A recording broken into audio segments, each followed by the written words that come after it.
Bueno, este video va a ser a petición de un amigo que me ha preguntado sobre el tema de multiplicación de monomios. Y pues primero que nada lo que voy a hacer es darte como que una serie de pasos para que tú consideres al momento de multiplicar monomios. Y te voy a explicar pues lo que viene siendo la teoría para que la tengas en mente y te quede un poco más claro. Primeramente, ¿qué es un monomio? Bueno, un monomio es, en palabras fáciles, es una expresión algebraica que consiste de un solo término. ¿A qué quiere decir con un solo término?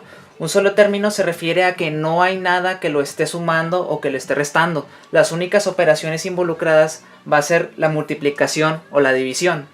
Por ejemplo, si yo tengo menos 5x al cuadrado y a la 8, esto es un monomio. ¿Por qué? Porque el menos 5 está multiplicando al x al cuadrado y al mismo tiempo al y a la 8. Entonces, aquí no hay ningún signo de más o de menos en donde tú vas a tener que ver que se está añadiendo otro término. Si tú hubieras tenido, por ejemplo, no sé, 5x más 2. Aquí esto ya no es un monomio, esto ya sería lo que se conoce como un binomio porque tienes dos términos. Este sería un término que es el 2 y el 5x sería el otro término. Entonces, ¿cuáles son los pasos que tienes que seguir? Bueno, el primero va a ser las leyes de los signos, tienes que acordarte cuáles son. Para la multiplicación y para la división se aplican de igual manera. Básicamente, cuando tú multiplicas o divides signos iguales, vas a tener como respuesta pues un signo positivo. Y cuando tú multipliques o divides signos diferentes, vas a tener un signo negativo. Por ejemplo, si tú tienes 4 por 5, la respuesta va a ser 20. Aquí hay un signo positivo, pero generalmente no lo colocas. Entonces, pues tú sabes de forma pues normal, haces la multiplicación como si tú lo estuvieras haciendo normalmente el problema y haces 4 por 5 y 20. Ahí no hay bronca. Con la otra, por ejemplo, menos 3 por menos 7. Tienes que ver los signos. Son menos y menos, va a ser más. Entonces vas a hacer nada más la multiplicación que viene siendo 3 por 7, 21. Y el signo pues va a ser positivo. Si tienes 5 por menos 6, menos 30. Signos diferentes. Menos 8 por 2, tienes un signo de negativo y el 2 tiene un signo positivo aunque no lo coloques ahí. Y la respuesta va a ser menos 16. El siguiente paso es multiplicar los coeficientes. ¿Qué es un coeficiente? Un coeficiente es un número de cualquier tipo. Puede ser un número entero, positivo, negativo, fraccionario, irracional, decimal, etc. Que está multiplicando a una variable o letra. Entonces, por ejemplo, si tú tienes 4 por b, eso viene siendo 4b.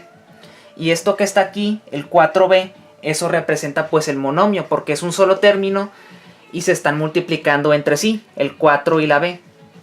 Y a este 4 que está aquí, a ese se le conoce como coeficiente, porque es el numerito que está multiplicando a la variable. De igual manera, si por ejemplo tú tienes raíz cuadrada de 6 por x al cuadrado por y a la quinta, esos se van a juntar en una multiplicación y te va a quedar raíz cuadrada de 6, x al cuadrado, y a la quinta. Generalmente cuando ves las expresiones así juntas significa que se están multiplicando.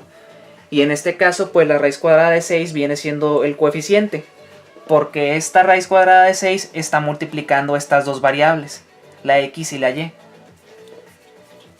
Y el último paso viene siendo las leyes de exponentes, que esto aplica al momento de cuando tú vayas a resolver las variables o las letras. Principalmente las que se utilizan viene siendo pues la regla del producto, la regla del cociente y la regla del exponente negativo. La regla del producto te dice que cuando tú tienes una letra que es idéntica, o sea tienes la misma letra, lo que vas a hacer es sumar los exponentes. Y las letras obviamente se tienen que estar multiplicando. Entonces, por ejemplo, si tú tienes x a la cuarta por x a la quinta, misma letra y se están multiplicando, vas a sumar los exponentes. Va a ser x a la 4 más 5. Y eso va a ser x a la 9. En división es básicamente el mismo principio. Misma letra, x, y los exponentes, en este caso, como es división, se van a restar. Sería 6 menos 4 y eso sería x al cuadrado. Y en el del exponente negativo ese es un poquito más complicado, pero básicamente consiste en voltear la fracción o la parte en donde tú tengas un exponente con un número negativo. Entonces en este caso, por ejemplo, tú tienes x a la menos 5 entre x a la menos 6. Ambos exponentes son negativos, entonces tú vas a voltear los dos. El x a la sexta va a quedar arriba y el x a la quinta va a quedar abajo. Y si tú te das cuenta, partiendo aquí de esto que está aquí, que es x a la sexta entre x a la quinta, tú aquí ya puedes utilizar la propiedad de aquí arriba, que ya habíamos mencionado anteriormente, la de división. Tiene la misma base, entonces sería x a la 6 menos 5, y eso viene siendo x a la 1. Que por conveniencia matemática generalmente tú no pones el 1 de exponente ni el 1 de coeficiente. Normalmente dices que es la x.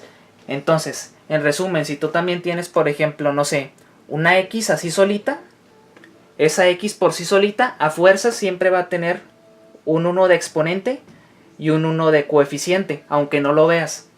Nada más para que lo tengas en cuenta. Y bueno, pues eso vendría siendo todo para la parte de la teoría. Espero que la hayas entendido más o menos, que no te haya revuelto. Y en el siguiente pues voy a hacer ya problemas.